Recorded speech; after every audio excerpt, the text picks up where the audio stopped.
திமுகவை போலவே விலை மதிப்பற்ற விலை வைக்கும் துஷ்ட சக்தி தாவைக்க அரசு என்று எடப்பாடி பழனிசாமி சாடியுள்ளார். அண்மை தகவலாக பார்த்து வருகிறோம்.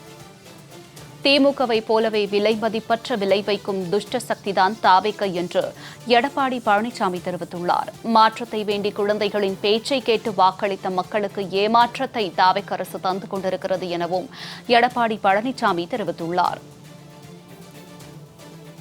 தகவல்களோடு இணைக்கிறார் எமது செய்தியாளர் கவினா. வணக்கம் கவினா, இது குறித்த கூடுதல் விவரம். வணக்கம் ஜனனி.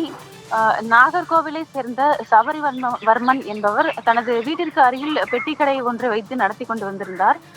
அவர் கடையில் தடை செய்யப்பட்ட பொருட்களான குட்கா போன்றவை போலீசார் சோதனையின் போது 3வது முறையாக பறிமுதல் செய்யப்பட்டிருக்கிறது. இதனைத் தொடர்ந்து சபரிவர்மனை காவல்துறையினர் விசாரணைக்காக அழைத்து சென்று பின் கடந்த 13ஆம் தேதி அன்று சபரிவர்மன் சிறையிலேயே உயிரிழந்ததாக தகவல் வெளியாகியிருந்தது. அதன் பின்பு சபரிவர்மனின் உடலை பெற்றுக்கொள்ள மாட்டோம் என்று கடந்த 5 நாட்களாக அவர்களின் குடும்பத்தாரும் உறவினர்களும் போராட்டம் நடத்தி வந்திருந்தனர். அதன் பிறகாக பல்வேறு பேச்சுவார்த்தைகளுக்கு பிறகு அவர்களின் உடலை பெற்றுக்கொண்டு விட்டார்கள். இதை கண்டித்தும் அதே போலதான் தமிழகத்தில் எத்தனை ஆட்சி மாறினாலும் லாக்அப் மரணங்கள் தொடர்கதையாகவே இருந்து கொண்டு வருகிறது.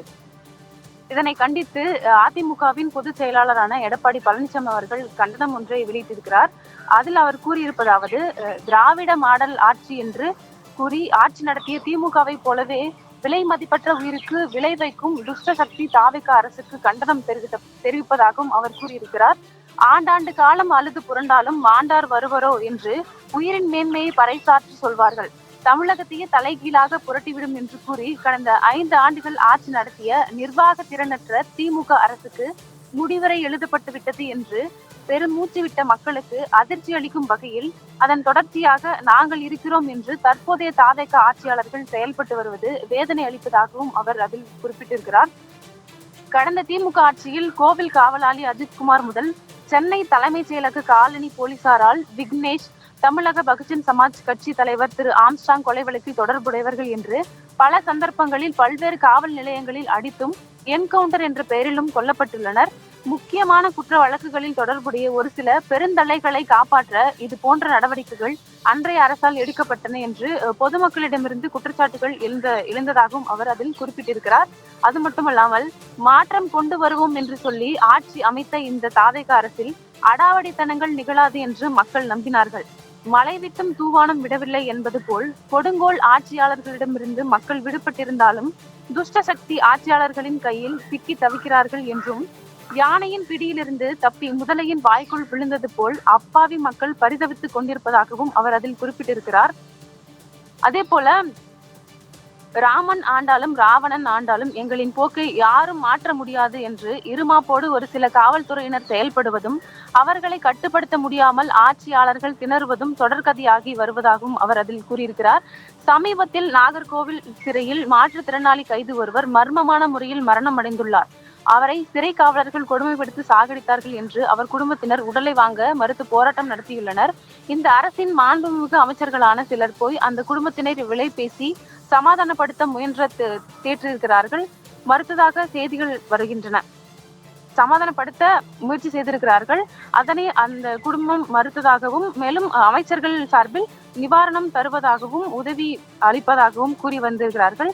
அந்த உதவிகளை அந்த குடும்பத்தினர் மறுத்ததாகவும் செய்திகள் வந்திருப்பதாகவும் அவர் அந்த குறிப்பில் கூறியிருக்கிறார். இதே போல சென்னை புழல் சிறையிலும் விசாரணை கைதி ஒருவர் மர்மமான முறையில் மரணமடைந்துள்ள செய்திகள் வருகின்றன. அவரது உறவினர்களும் நீதி கேட்டு போராடி வருகின்றனர். அவர்களுக்கும் இந்த ஆட்சியாளர்கள் விலை பேசி வருகிறார்கள் என்று அதில் அவர் குறிப்பிட்டிருக்கிறார். மேலும் விலை மதிப்பற்ற உயிர்களுக்கு உயிரே உன் விலை என்ன என்று கேட்டு பணத்தை வாரி இறைத்து அப்பாவிகளின் வாயை அடைத்து விடலாம் என்று மமதை எண்ணம் ஆட்சிக்கு வந்த 60 நாட்களுக்குள்ளேயே ஒரு முதலமைச்சருக்கு வந்துள்ளது என்பது மக்கள் மனதில் வேதனையை ஏற்படுத்தி இருப்பதாகவும் அவர் அதில் தெரிவித்திருக்கிறார். தன்னை பார்க்க வந்து கரூர் கூட்ட நெரிசலில் சிக்கி உயிரிழந்த 41 குடும்பங்களை சேர்ந்த 31 பேருக்கு அரசு வேலை கொடுத்து விட்டாலே அந்த குடும்பங்கள் ஜென்ம சாபல்யம் அடைந்துவிடும் என்ற எண்ணத்தில் ஆட்சியாளர்கள் மிதக்கிறார்கள் என்றும், லாக்அப் மரணங்களும் சிறைச்சாலை மரணங்களும் தேவையற்ற என்கவுண்டர்களும் குற்ற செயலில் ஈடுபட்ட அதிகாரமிக்கவர்களை காக்க முயற்சிக்காமல், இதே போன்ற செயல்களை தடுக்க எந்த நடவடிக்கையும் எடுக்காமல் இவைகளையெல்லாம் விரைவில் தடுத்து விடுவோம் என்று அமைச்சர்களை விட்டு சொல்ல வைப்பது குதிரைகள் ஓடிய பின்னால் லாயத்தை பூட்டுவதற்கு சமமான ஒன்றாகவும் என்று குறிப்பிட்டிருக்கிறார். கோடிகளில் பணம் பெற்றோம், கொடுத்த கால்ஷீட் நடித்து கொடுத்தோர், படம் ஓடினாலும் ஓடாவிட்டாலும் நமக்கு எந்த நஷ்டம் இல்லை என்று உச்சத்தை தொட்ட நடிகர் ஒருவர் உச்சாணி கொம்பில் அமர்ந்து கொண்டு கொக்கரிப்பது போல் அல்ல ஆட்சி நடத்தும் முறை என்பதை தாவேகா முதலமைச்சர் அவர்கள் உணர வேண்டும் என்றும் அவர் கூறியிருக்கிறார். தங்களுடைய விரிவான தகவலுக்கு நன்றி கவினா.